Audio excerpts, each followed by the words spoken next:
नमस्कार, आप देख रहे हैं अवतार न्यूज और हम हैं शिव तंत्र ज्योतिष फाउंडेशन के डायरेक्टर श्री लोकेश शास्त्री जी के पास। मैं पूछना चाहूंगा इनसे, रक्षाबंधन को लेकर जो डेट है वो कहीं ना कहीं पब्लिक के दिमाग में एक भ्रम पैदा कर दिया है कि वो 30 की है या फिर 31 की है।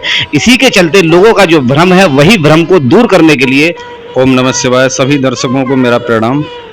बस मैं यही कहना चाहता हूँ, पहले हम ये जानें जिसका प्रश्न कर रहे हैं उसका आंसर क्या सही है। लोग अलग अलग भ्रांतियाँ फैलाते हैं। कोई 31 अगस्त बताता है, कोई 30 बताता है, कोई कहता है इस समय नहीं होना। लेकिन सही सटीक जानकारी ये है कि वो लोग वही भ्रम फैलाते हैं जिनको पंचांग का नॉलेज नहीं है, जिन्होंने पंचांग का अध्ययन नहीं किया, उनका टाइम टेबल नहीं पता। अगर जिसको मालूम है वो ये सब बात नहीं करेगा। तो मैं इसको क्लियर कर देता हूँ कि 30 अगस्त 2023 को ही रक्षाबंधन मनाया जाएगा 100%। लेकिन शास्त्री जी ये भी कहा जा रहा है कि 30 तारीख को भद्रा लग रही है, तो भद्रा का क्या समय है और क्यों आखिर 30 का ही? लेकिन कुछ लोगों के दिमाग में जो भ्रम 31 का फैल रहा है, ये भी थोड़ा क्लियर किया जाए। देखिए, भद्रा 30 अगस्त को ही है और राहु काल भी है, लेकिन भद्रा का चरण माइनस हो रहा है 1:30 पर और राहु काल भी समापन हो रहा है। तो 1:31 से गोधूली तक, शाम के समय संध्या प्रदोष तक रक्षाबंधन का पर्व मनाया जाएगा। कोई भी द्वारा नहीं है, कोई भी संकट नहीं है, कोई भी प्रॉब्लम नहीं है। अच्छा, जैसे कुछ बहनें अगर उनको कहीं दूर दराज के लिए जाना है तो कुछ ये भी चाहती हैं कि हम सुबह ही अपने भाई के रक्षा सूत्र बांधकर और अपने घर चले जाएं, ऐसे वापस लौट के चले जाएं। तो क्या ऐसा भी कोई प्रावधान है कि मतलब जो आपने बताया है 1:31 से पहले, क्या ऐसा हो सकता है? हाँ, हो सकता है कि वो अपने भाई का तिलक करें रोली कुमकुम चावल से, और जो रक्षा सूत्र कलाई में न बांध के अपनी थाली में ही या पूजा मंदिर में छोड़ दें। 1:31 के बाद उनके भाई अपनी पुत्री से, अपनी किसी पड़ोस बहन से या अपनी बुआ से या कैसे भी मैनेज करके उसे बांध के वही लाभ प्राप्त कर सकते हैं जो साक्षात बहन के हाथों से होगा। अच्छा, कहीं ना कहीं ये भी देखा जाता है कि भाई बहन का ये त्यौहार है, बड़ा ही पावन त्यौहार इसको कहा जाता है, और कहीं ना कहीं इस त्यौहार पर जो बहनें अपने भाई के रक्षा सूत्र बांधती हैं, क्या इसका कोई मंत्र भी होता है जो बहनें मंत्र पढ़कर और अपने भाई के रक्षा सूत्र बांधें? ऐसा कुछ है? हाँ, मंत्र होता है जो कलावे पर रक्षा मंत्र बांधा जाता है, उसी से होता है जो राजा बलि के समय से चल रहा है। ओम येन बंदो बलि राजा दानवेंद्रो बाला तेन त्वां प्रतिबंध्याम रक्षे माचल माचलहा इत रक्त सूत्रम रक्षाम करश्य करश्य। यानी इसका मतलब होता है कि जो हम रक्षा सूत्र बांध रहे हैं, अब हमारा काम पूरा हुआ, हमारी रक्षा करने का काम आपके ऊपर है। आप हमारी रक्षा करिए हर तरीके से, इस सामाजिक दृष्टि से, भौतिक दृष्टि से, आर्थिक प्रॉब्लम से एक जिम्मेदारी बन जाती है। और पुराण इसके गवाह हैं।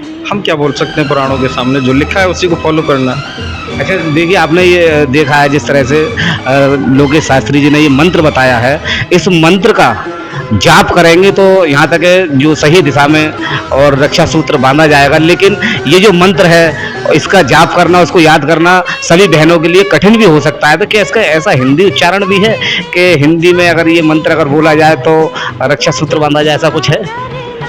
इसका सिर्फ यही है, कोई मंत्र की आवश्यकता नहीं है। अपना मन का भाव बनाना है। मन के भाव से भगवान प्रकट होते हैं। सामाजिक और सांसारिक लोगों की तो फिर क्या मूल्यवान कहा जाए कि मूल्यवान हो सकते हैं, भगवान भी भाव से प्रकट होते हैं। वहाँ मंत्र की आवश्यकता नहीं, स्थान की आवश्यकता नहीं, माला की ज़रूरत नहीं, आसन की ज़रूरत नहीं। जब भाव है वहाँ सभी रक्षा है, वही मंत्र है, वही वेद है, वही श्वसन क्रिया, वही योग, वही हठ, सब वही है। कुछ बहनें जो हिंदू बहनें, कुछ हिंदू बहनें ऐसी हैं जिन्होंने फर्जी भाई बना रखे हैं। फर्जी भाई बोले तो मुस्लिम। देखिए, हिंदू बहन भाई भाई हो सकते हैं लेकिन मुस्लिम कभी भाई नहीं हो सकते। ये गलत है कि हम अगर भाई भी बना रहे हैं तो सबसे पहले अपना धर्म, अपना मजहब जरूर देख लें। कोई किसी का भाई नहीं है, कोई किसी की बहन नहीं है, सिर्फ ब्लड रिलेशन में आज का समय चल रहा है। लेकिन उसके साथ साथ भाई हम बना रहे हैं तो अदर धर्म को तो बनाना उचित नहीं है, चाहे किसी भी माध्यम से आप देख लें। और जो बना रहे हैं उनका वही हो रहा है। तो भाई कैसे बना सकते हैं? जो हमारे धर्म को जानता है, हमारे ग्रंथों को जानता है। जो ग्रंथ धर्म को नहीं जानता उसको क्या भाई बनाना? और क्या उसको नीति अपनाना, क्या उसके रक्षा सूत्र बांधना। रक्षा सूत्र बांधने का मतलब है अपनी मृत्यु को निमंत्रण पत्र दे देना, मरने की पहली सीढ़ी पर कदम रख देना। अच्छा लोकेश शास्त्री जी, मैं आपसे एक बात और पूछना चाहूँगा, क्योंकि कहीं ना कहीं कुछ लोगों के अंदर ये जिज्ञासा भी रहती है कि ये भाई बहन का त्यौहार की शुरुआत कहाँ से हुई थी, कैसे ये प्रचलन शुरू हुआ हमारे भारतवर्ष में कि रक्षाबंधन का त्यौहार मनाया जाए और भाई बहन की जो रक्षा करता है, रक्षा सूत्र बांधने के बाद में इस तरह का एक आश्वासन दिया जाता है, ये कहाँ से शुरुआत की गई थी, ये भी मैं जानना चाहूँगा। देखिए, ये बात राजा बलि के समय की है, जब भगवान नारायण ने उनकी परीक्षा लेने के लिए 52 रूप रखा। 52 अंगुल का रूप रखने के बाद में जब राजा बलि के दरबार में गए, पता लगा कि कोई भी याचक निराश होकर नहीं जाता, बहुत धर्मार्थी हैं, ऐसे राजा हैं कि सबको खुश करके भेजते हैं। तो वहाँ जाने के बाद में भगवान बलि ने परीक्षा लेने के लिए उनसे एक प्रश्न किया कि मुझे 3.5 कदम पृथ्वी चाहिए अपना योग ध्यान करने के लिए। तो राजा बलि ने कहा, अरे प्रभु क्या मांगा भी तो 3.5 कदम पृथ्वी, बताइए कहाँ से कहाँ तक देना है। 52 भगवान बोले कि पहले राजन संकल्प करिए, उसके बाद में ये सब होता है। संकल्प करा लिया, उसके बाद में 52 भगवान ने विराट रूप को धारण किया। एक कदम में एक लोक, दूसरे में दूसरा, तीसरे में तीसरा, तीनों लोकों को 3 कदम में ले लिया। अब आधा कदम बाकी बचा। राजा बलि घबरा गया, बोला प्रभु देने वाले से लेने वाला बड़ा होता है या लेने वाले से देने वाला बड़ा होता है। प्रभु ने कहा कि देने वाला ही बड़ा होता है भाई, याचक तो याचक है। तो राजा बलि ने अपना सिर आगे कर दिया कि आधा कदम मेरे सिर पर रख लीजिए, अपना संकल्प पूर्ण करिए।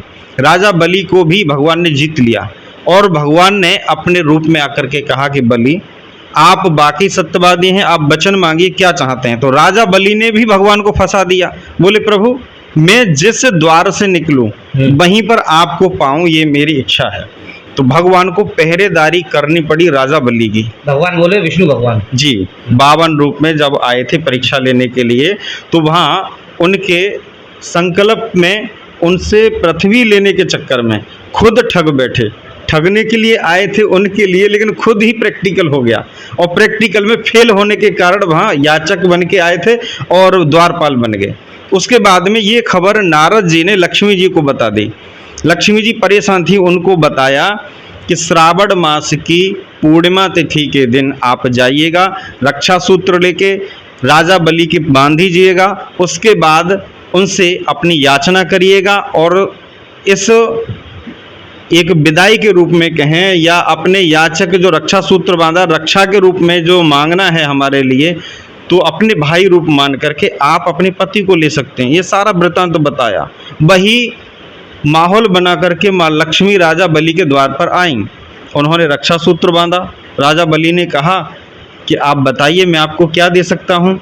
तो माँ लक्ष्मी ने कहा कि मेरा कोई भाई नहीं था, मैंने आपको भाई बनाया है, रक्षा सूत्र बांधा है, रक्षा करना आपका काम है और बस मैं रक्षा करने के लिए आपके जो द्वारपाल हैं इनमें से मुझे ये द्वारपाल दे दीजिए। जो उनके पति थे उनकी तरफ उंगली का इशारा किया। राजा बलि थोड़ी देर सोचते रहे, बोले ठीक है मैं तो सत्यवादी हूँ, जो कहा है वो करूँगा, आप ले लीजिए। तब भगवान विष्णु को लक्ष्मी जी लेकर के अपने विष्णु लोक गई। ये प्रथा, ये रक्षाबंधन तब से मनाया जाता है। तो आप देख रहे हैं कि क्योंकि कहीं ना कहीं सदियों से इस तरह का भाई बहन का जो त्यौहार है इस तरह से मनाया जाता है। कुछ लोग ऐसे भी हैं जिनको इस चीज़ का ज्ञान नहीं होगा, लेकिन कुछ ऐसे भी हैं आजकल जो यूट्यूब से या फिर कहीं ना कहीं शास्त्रों के आधार पर या फिर जो ज्ञानी लोग उनके पास बैठकर इस तरह का ज्ञान उन्होंने ले लिया होगा। लेकिन आज हमें भी शायद ही पहली बार पता पड़ा है लोकेश शास्त्री जी द्वारा कि राजा बलि जो हैं उनके द्वारा ही इस तरह का जो भाई बहन का जो त्यौहार है मनाया गया था। क्योंकि जिस तरह से बड़े ही विस्तार के साथ आपने रक्षाबंधन के त्यौहार का वर्णन किया है, मैं ये भी जानना चाहूँगा कि आप क्या करते हैं, क्या आपका उद्देश्य है, समाज को किस तरह का संदेश आप देते हैं, क्या कार्य है आपका। वैसे देखिए मेरा मुख्य कार्य तो ये है कि जैसे मेरे नाम के आगे लिखा जाता है तंत्राचार्य लोकेश शास्त्री, तो मेरे जो दादाजी थे 5वीं पीढ़ी के दरबारी लाल शर्मा, वो ज्योतिष और वैद्य सम्राट थे। तो मैं उन्हीं का 5वीं पीढ़ी का तंत्राचार्य हूँ, जो तंत्र के माध्यम से लोगों की समस्याओं का समाधान, जैसे ज्योतिष तंत्र है, हस्त तंत्र है और ये वैदिक तंत्र है, ऐसे ही तंत्र है। तंत्र वो है जो भगवान शंकर ने अपने मुख से माँ पार्वती को कहा है। लोग गलत भ्रम में आ जाते हैं कि तंत्र से मारण होगा, वशीकरण होगा, सम्मोहन होगा, उच्चाटन होगा, लेकिन ऐसा नहीं है। सब अच्छा पहलू और गलत दोनों होते हैं। पार्वती ने चारों मुखों पर बैठ करके प्रश्न किया है पंचमुखी महादेव से। तो पूर्व दिशा से जो प्रश्न किया है वो भगवान शंकर ने सिद्धांत तंत्र बताया है। उत्तर दिशा में बैठ के किया है उसको सम्मोहन वशीकरण तंत्र बताया है, कैसे किसी को बस में किया जाए। पश्चिम दिशा से प्रश्न किया है उसमें आयुर्वेद तंत्र दिया है, जो आयुर्वेदिक दवाएं आप यूज करते हैं। दक्षिण दिशा से तंत्र बताया है वो मारण और सम्मोहन के साथ साथ उच्चाटन भी करना, बुद्धि भ्रमित करना और मारण प्रयोग, ये बताया। उसी के माध्यम से सॉल्यूशन। वैसे मेरा विशेष कार्य श्रीमद् भागवत कथा, शिव पुराण कथा, जितने भी अनुष्ठान हैं वो सारे परमानेंट चलते रहते हैं और लोगों की समस्याओं का समाधान शिव तंत्र के द्वारा होता है। अच्छा शास्त्री जी, मैं एक प्रश्न और मेरे दिमाग में उमड़ रहा है, क्योंकि तंत्र विद्या या मंत्रों के द्वारा क्या जो रोगों का और कष्टों का निवारण भी होता है? ऐसा हाँ, हो जाता है आपके द्वारा? बिल्कुल होता है। देखिए, किसी का निवारण करने के लिए अगर कोई मंत्र है कि मान लो किसी का बुखार ठीक करना है, असाध्य रोग ठीक करना है, तो डायरेक्ट मंत्र प्रयोग करेंगे काम नहीं। जो साधक है उसने साध रखा है, उसकी जब संख्या उतनी क्रॉस कर दी है तब वो जल पर पढ़ के, फूंक मार के, फोटो पर पढ़ के या माला से, जैसे किसी को बस में करना है तो स्फटिक माला से उसका नाम लेके मंत्र के बीच में 108 बार पढ़ने से वो 7 समुद्र पार हो, पागल होगा आने के लिए। देखिए, जिस तरह से आप बता रहे हो इस तरह से तो अगर ये प्रेमी प्रेमिकाएं अगर ये देखेंगी तो हो सकता है कि उसी दिन लोकेश शास्त्री जी के पास आ जाएं, क्योंकि कहीं ना कहीं इस तरह का प्रचलन भी बहुत है कि कुछ लड़कियां अपने प्रेमी को पाने के लिए हद से गुजर जाती हैं और कुछ लड़के भी अपनी प्रेमिका को पाने के लिए हद से गुजर जाते हैं। और जब ये इस चीज़ को देखेंगे तो कहीं ना कहीं वो सीधा आपसे ही संपर्क करेंगे। तो क्या इस तरह के तंत्र भी आप कराएंगे फिर? उसकी एक कंडीशन है, मैं हर बार कहता हूँ अपने YouTube चैनल पर, फेसबुक, इंस्टाग्राम पर, कि मैं लड़का लड़की का प्रेम संबंध नहीं कराता। सिर्फ पति पत्नी के बीच में जो दिक्कत है, माता पिता के बीच में दिक्कत है, सास बहू के बीच में है, गारंटेड आइए, मैं आपके साथ हूँ, हर समय था, हूँ, रहूँगा। तो मैं अभी आपको ये भी दिखाऊंगा इस ऑफिस के कवरेज करके कि इन्होंने किस तरह के सामाजिक कार्य किए हैं और अब तक कैसे ये अपने आप को संभाले रखे हैं। क्योंकि कहीं ना कहीं जिस तरह से सामाजिक कार्य कर रहे हैं उसी तरह से शिव तंत्र ज्योतिष फाउंडेशन एक NGO है जो गरीबों की मदद के लिए हमेशा बढ़ चढ़ कर आगे रहा है। और बने रहे हमारे साथ। मैं हैप्पी राज अवतार। मैं Ramesh Kumar Baghel hospital and critical care centre की तरफ से अपने सभी देशवासी, प्रदेशवासी और जिले वासियों को रक्षाबंधन की हार्दिक शुभकामनाएं देता हूं और आशा करता हूं कि ये त्यौहार सभी बहन भाई बड़े हर्षोल्लास के साथ मनाएं। मैं राजीव जैन, अध्यक्ष गंगेरवाल जैन सभा, प्रांतीय महामंत्री श्री दिगंबर जैन महासमिति और अध्यक्ष बाबूलाल जैन इंटर कॉलेज। रक्षाबंधन के पावन पर्व पर अपनी शुभकामनाएं उन सभी के लिए प्रेषित करता हूं कि इस पावन पर्व को वह पूरी आस्था के साथ, भावना के साथ और भाई बहन के जो अटूट संबंध है, इसका प्रतीक है, उसको निभा करके अपनी प्रतिबद्धता को दोहराएं और इस रक्षाबंधन पर्व को मनाएं।